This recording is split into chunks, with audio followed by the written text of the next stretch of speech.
A single piece of sparkling jewelry just reignited a decades-old palace war, and the cameras captured every silent, loaded second of it.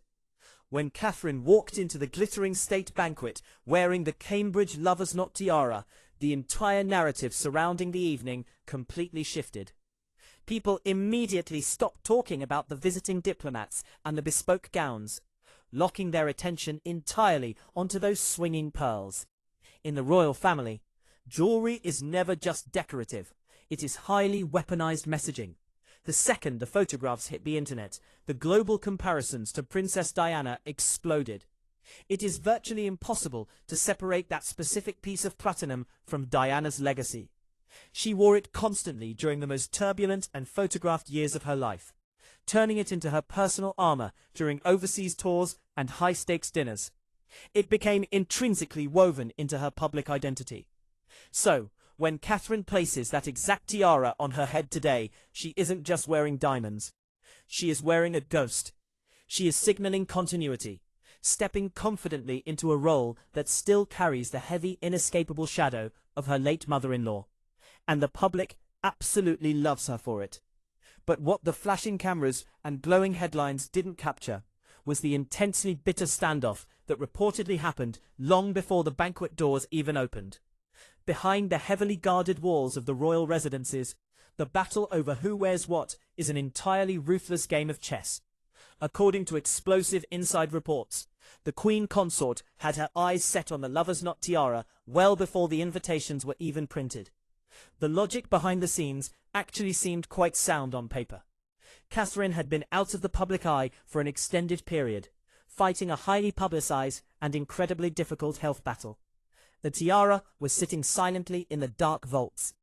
Camilla reportedly felt that after all these years, and with Catherine temporarily sidelined, the intense emotional association with Diana had softened just enough for her to finally claim the piece for a major event. Legally speaking, she wasn't wrong to ask. The tiara belongs to the Crown Collection, meaning it is not private property but an institutional asset controlled by the reigning monarch. On paper, loaning it to the king's wife wouldn't break a single official rule. It was a highly calculated move, designed to project absolute authority. And while the Queen Consort thought her rank guaranteed her victory, she completely underestimated the one royal family member who genuinely runs the show. There is only one person inside the British monarchy who completely ignores rank, title, and protocol when it comes to protecting the family's survival. And she just drew an absolute line in the sand. Enter Princess Anne.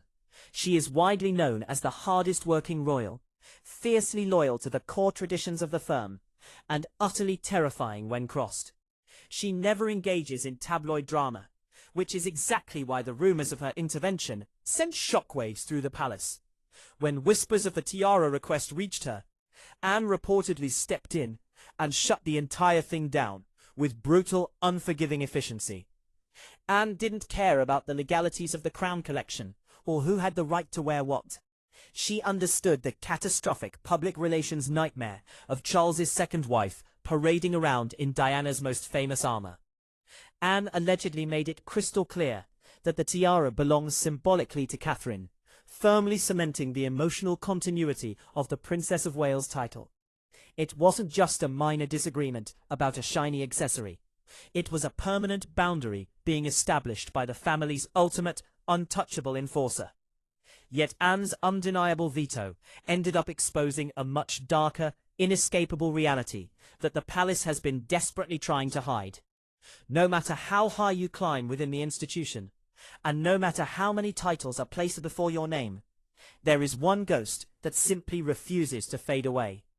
The palace has spent the better part of 2 decades executing a brilliant, multi-million-dollar public relations campaign to rehabilitate the Queen Consort's image.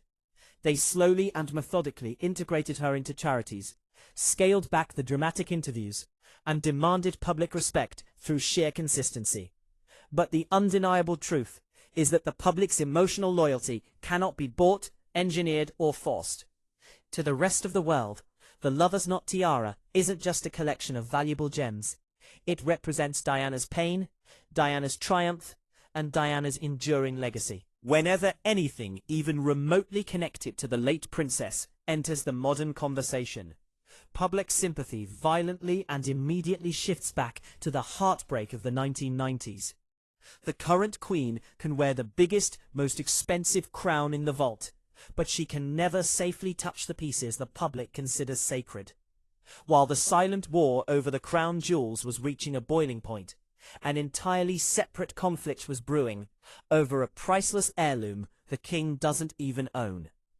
The most famous tiara in royal history doesn't actually belong to the royal family, and the palace is utterly terrified of where it is going next. We are talking about the Spencer tiara, the magnificent diamond headpiece that Diana wore on her wedding day to a global audience of nearly 1 billion people. Unlike the tightly controlled crown collection, this spectacular heirloom belongs exclusively to Earl Spencer, Diana's younger brother.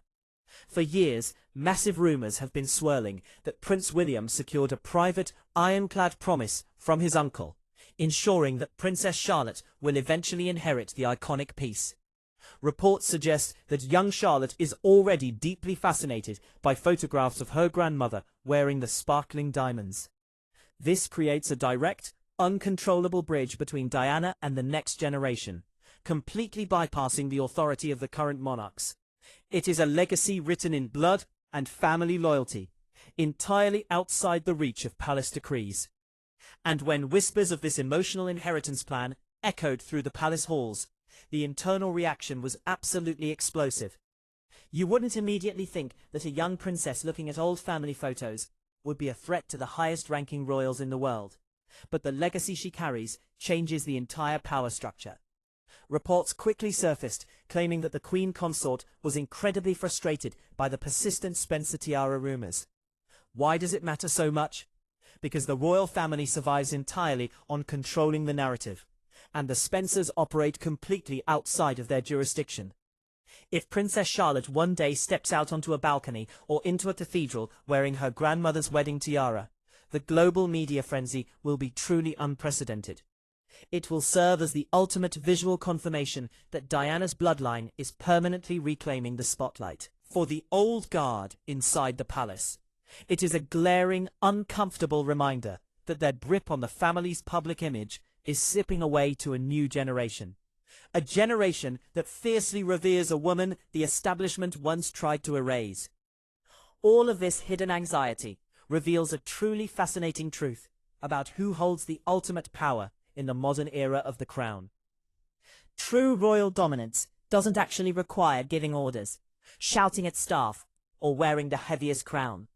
It just requires the absolute unbreakable loyalty of the public. Catherine has mastered this silent warfare better than anyone in the history of the firm. She doesn't aggressively push the Diana connection into the public's face. She doesn't demand the spotlight or throw tantrums over access to the vault. Her incredible restraint is her greatest, most lethal weapon. When she finally stepped back into the glittering lights of the state banquet wearing the lover's knot, it wasn't just a brilliant fashion choice. It was a flawlessly executed victory lap. She allowed the public to make the emotional connection for her, generating massive goodwill without saying a single word. By respecting the heavy weight of the history she wears, Catherine proves that you cannot force the world to love you. You have to earn the absolute right to wear the legacy. Ultimately, the bitter drama surrounding these priceless diamonds proves one undeniable fact. The British monarchy is ruled by emotion, not by law. Whether it is the lover's knot safely secured with Catherine, or the legendary Spencer tiara quietly waiting for Princess Charlotte, Diana's shadow remains the most powerful, disruptive force inside the palace walls.